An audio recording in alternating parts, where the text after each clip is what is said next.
taxes, higher insurance premiums, and lower property values. And that is just the price of homicide.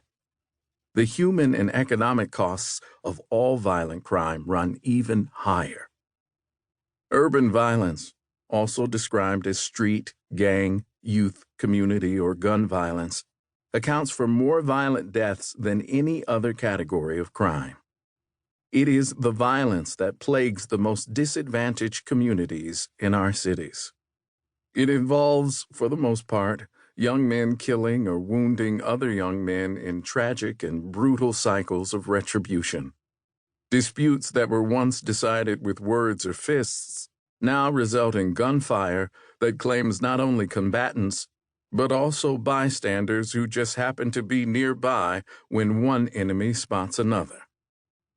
It has become fashionable in some circles to describe urban violence as an infectious disease, spreading from person to person like the flu.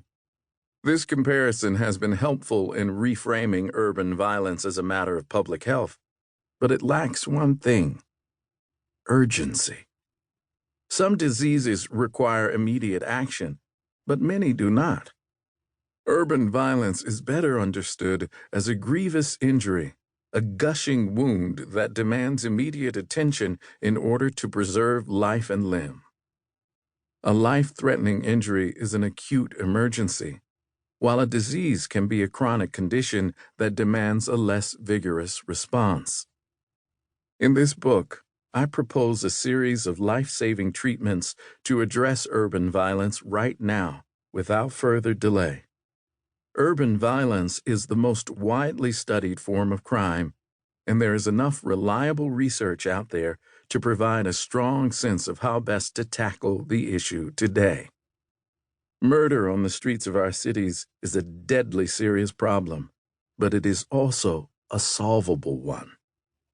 Recognizing that the fastest route between 2 points is a straight line, these treatments address urban violence by focusing attention and resources on the most dangerous people, places, and things, the factors driving the majority of the mayhem. An approach the experts call the gun violence reduction strategy reduces gun and gang violence by confronting would-be shooters with a double message that pairs offers of assistance with threats of punishment. Hotspots policing temporarily cools crime locations, getting guns off the streets, and giving neighborhoods an opportunity to recover. These efforts also balance punishment with prevention.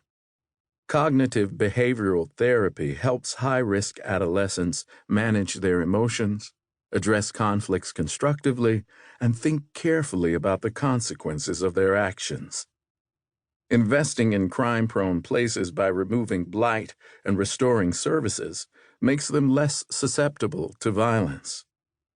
Finally, just as a treatment for injuries requires partnerships between patients and their healthcare providers, peace in the streets requires cooperation between communities and criminal justice authorities. A lasting peace cannot be achieved without improvements in the perceived fairness of criminal justice institutions, especially the police. The principles of procedural fairness, by which criminal justice officials learn to treat residents with respect, offer them opportunities to be heard and become more transparent about what they do and why they do it, can rebuild confidence and renew partnerships while restoring public safety. This book concludes with a concrete proposal that combines all these strategies into a single effort that can reduce homicide rates by over 50% in 8 years. Just 2 mayoral or presidential terms. In Chicago, this proposal would prevent more than 1,500 murders. In Baltimore, it would avoid almost 800. Nationally, these efforts would save more than 12,000 lives and avoid approximately $121 billion in social costs.